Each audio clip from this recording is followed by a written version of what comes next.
Thanks, Linda. I think something that we all kind of forget, and whether it's the successes that people like Marconi or Portuguese Club or AEK have had, both on the men's and women's side, to a lot of the club soccer and championships, provincial championships and national championships that have been won at the youth level. Linda's right. There's something in the water here in London, Ontario, and this gives us an opportunity to continue to move that forward. We wanted to present, something that, from a business perspective, is very important to us. Our mission statement: our club will work to raise the skill level and enjoyment for all London area players, and will provide opportunities for elite players to train and play at provincial, national, and international levels. That is our goal. That's our mission, and our vision, which should be relatively concrete, is that FC London players will play excellent soccer at every level, locally, nationally, and around the world. And I think that gives us it's a nice broad stroke, but at the same time, it allows us to make decisions based on something that we can wrap our arms around. So we wanted to share that with you. This is something that we'll work on continually. We will certainly work to achieve some of the goals that we've set for ourselves. Chris, I believe this is yours.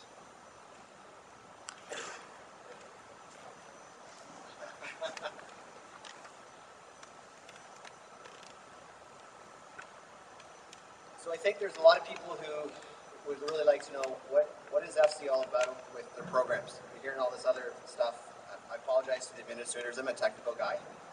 I really don't do well with the administrative stuff. Just give me the soccer ball, some shoes, and just go play. So I forget about that side often. Some of those people know that. So, two components we talked about, the OPDL and the grassroots. It's not by accident the grassroots is on here first, because the first thing we always hear about OPDL is U13s and high performance and elite and special kids and all this other stuff. It's really all about starting somewhere, and it's grassroots. FC London's, why are we doing it? It's the development focus. We're ensuring LTPD compliance. We want to provide players and coaches with the best opportunity to play at the highest level they can. Ian talked about it. It's in the vision, mission, and all those things. How are we going to do it? Our grassroots program is geared and designed so that we partner with local London area clubs to not compete, but to support each other. So at each age group we have, we're going to run an in-house program, and we're going to cap it with 50 players on the boys, 50 on the girls' side. So initially, the target is 100 players at each age. In London, do we have 50 players that are U8 boys? What qualifies them to be in a high-performance club's grassroots program? It's pretty simple. At the grassroots ages, do they want to get better? Do they have the potential to get better? Do they have the desire to get better? Don't care how big they are. Don't care how far they can kick it. We've all been in this soccer game and seen the little guys who grow up to be a little bigger. It's meant to give all players at that level the opportunity to grow within the game. As per standards with the OSA, the grassroots program, LTPD compliant, must have 2 training sessions for every game. So our program basically will have, during the week, you'll have training sessions, 2 to 3 training sessions, depending upon the age, and you'll play 1 game. We're going to follow the same path that the high performance, the U13s follow. Games will be on Saturdays. It's a periodized program broken down into a winter season and a summer season. And players can go and participate in the winter and not the summer. It's an open process. We realize that there are multi-sports, and as I was reminded by somebody else, multi-activities. And we at the grassroots program need to allow those players to be able to do those things. U12 is an interesting one. And I don't want to get too much into it, but because we at FC are not running a reserve team the first year, can I use the word hybrid? We're going to look at a hybrid program for U12s, because we do realize that we're we're going to have a U12 and under grassroots program, and we're going to put them in-house and do this and that. We realized that we have 11-year-olds that have traveled to Michigan and all over the place to play games. And we also realized that we need to give them that link between grassroots and OPDL. In London, how good are our 2002s? We have a lot of really good 2002s. So we need to be able to continue to grow that. It's vital for our program and vital for soccer in London.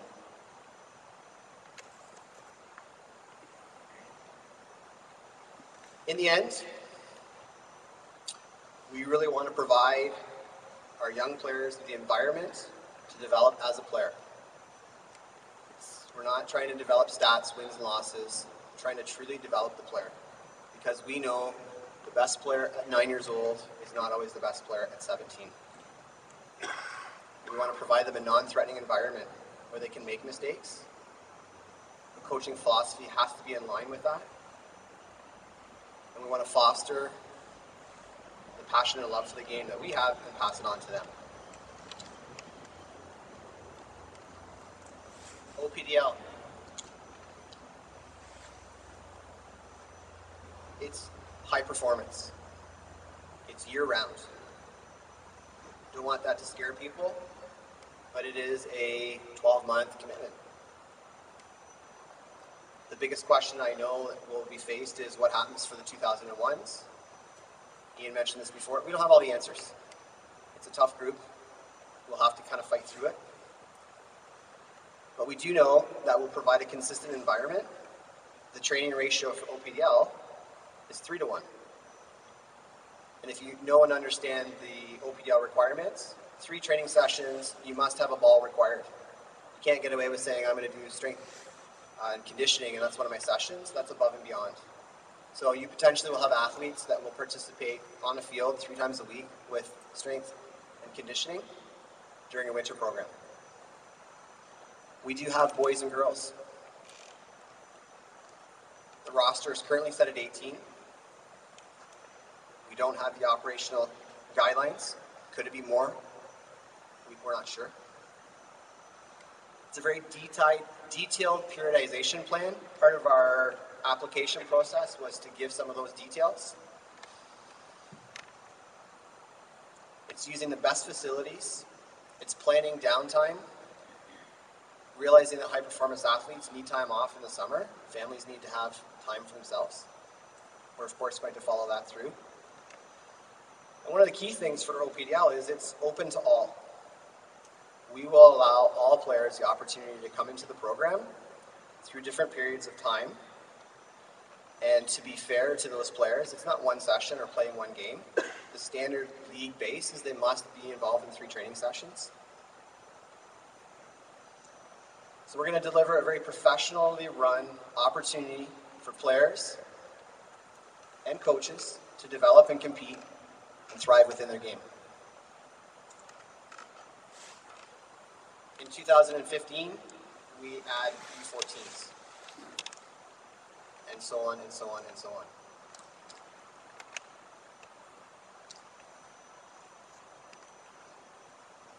Very big question, tryouts and assessments. It's now called trials. We're not having tryouts, which is an OSA standard. Again, grassroots, which is dear to my heart. We are currently, because we do not have a program with grassroots, we're looking at beginning our grassroots program in January. One of the challenges we have in London with an announcement now and not 4 months ago is we have players that are currently committed to a winter program with clubs. And we just told you we didn't want to compete, we want to partner, we want to share. So in our programming with our grassroots, it's exactly what we're going to do. We want to allow the players to continue their winter programs, whether they're playing indoor or whatever they're doing. We're going to hold assessments, tryouts, trials in January and begin our program there, understanding that kids are kids, they do other sports, other activities, and we need them to fulfill the commitments they currently have. Again, we're talking 50 players per gender, 100 per age. It's open to all. It's LTPD compliant.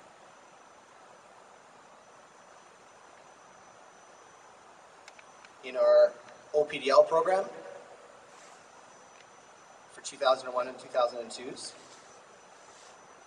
We will have an announcement soon that tryouts will be beginning, trials. It's very important that we select our team. Again, one of the challenges we will face is clubs are doing assessments now, so it's important for us to get going and start our process because we want to partner with clubs. We realize that it's not for everybody.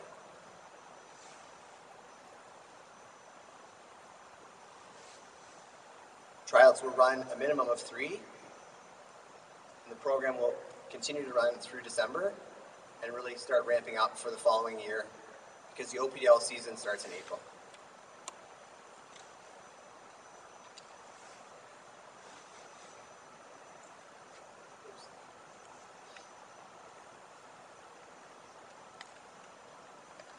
With the roster sizes, with the requirements for training, the players that are in OPDL, not everybody will want to continue through it. So there has to be open opportunities for players to come in and out of the program.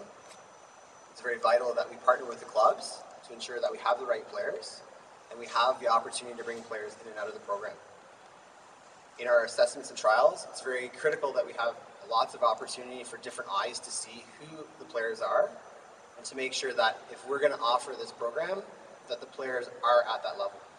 If the quality isn't there, we can't just tell them they're there just because we need players. We need to ensure there's a quality. Definitely, we're going to deliver that.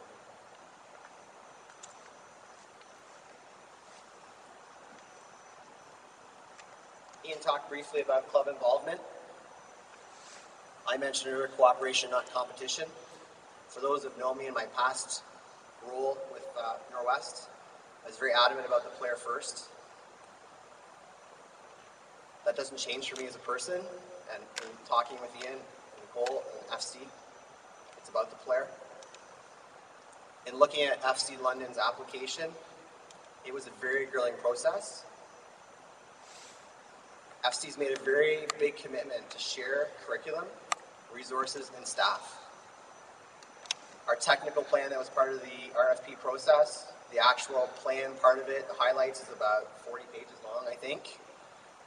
That needs to be available to clubs. Our grassroots program, our OPDL program. Coaches want education. They want help and support. That is what we are prepared to do. We have a very detailed in-house coaching education component built in. We need volunteer coaches. We need the clubs. So we are saying, as a technical director, if you have a program and you want help, and you want your coaches to be a part of something, they want to see a group of 10-year-olds want to see what an OPDL group goes through, that's what we're here for. We're here to do that. It's all about information sharing. We're here to share special events, training opportunities. And one of the biggest things that we've talked about is in specific details with our programs. Can't give you all the answers, because if we're going to make this work as club and London and community soccer, we need to get feedback from the clubs. We have some ideas, but we're going to look at some focus groups, both as parents, clubs, probably administrators, coaches, to make sure what we're looking at doing makes sense. Help us with some checks and balances.